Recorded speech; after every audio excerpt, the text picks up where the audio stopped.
Hi students, in previous class we saw about the framing of Constitution of India.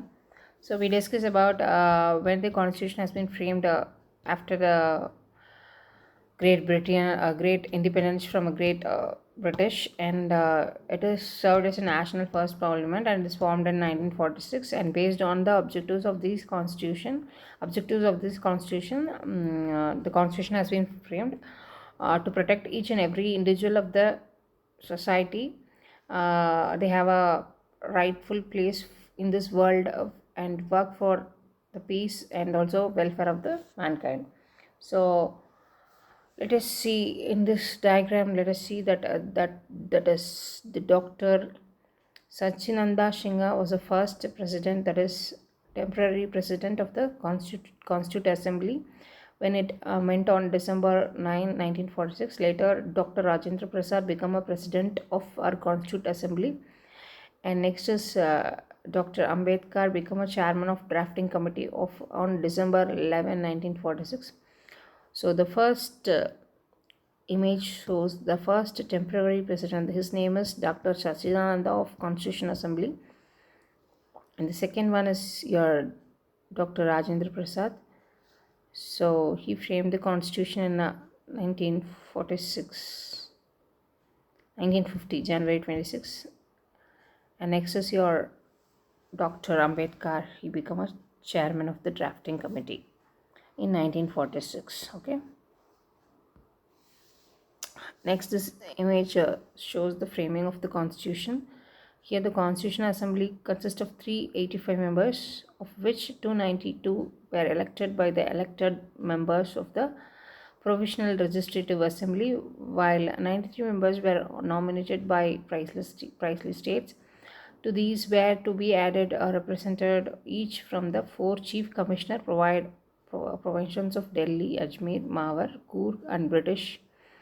So this image represents the first day, that is December 9, 1946, the Constitution Assembly. Next is, so we frame the constitution by borrowed features, that is from UK, USA, Australia, USSR, German, Japan, Canada, and South Africa and Ireland. So from UK's nominal head, that is president and cabinet of ministers and post of PM and parliament type of government, and low house more powerful, and council of ministers and Lok Sabha speaker. And from USA, written constitution and appointment of vice president, fundamental rights, Supreme Court, and head of the state known presidents and judiciary review. And from Australia, we adopted a concurrent list and central state relationship and language of preamble. And from USSR, fundamental duties and 5-year plan.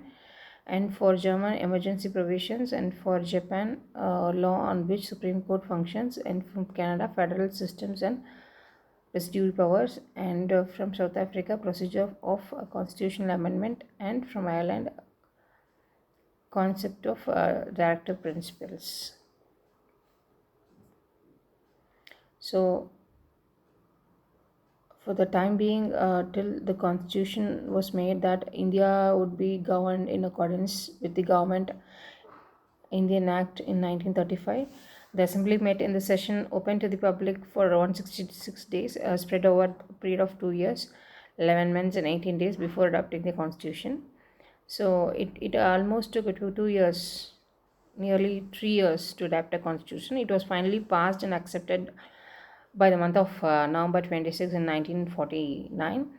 In all, the 284 members of the assembly signed the unofficial copies, that is, original copies of the Indian Constitution. After many deliberation and some of the modification over 111 plenary session in 114 days, the 308 members of the assembly signed two copies, that is, a final copy of the document, one each in Hindi and English, on 24th January of 1950. Same day, the assembly elected Dr. Rajendra Prasad as a president of India, which came into effect from January 26, 1950, known as celebrated as a Republic Day of India.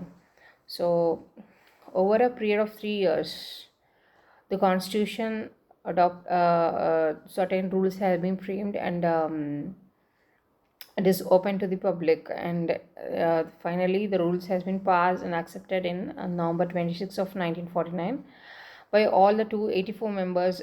They have signed the official copies, and around and Dr. Rajendra Prasad become a first president of India from January 26, 1950, and that day is said to be the Republic of India. Thank you. If you have any clarification, please free to contact me.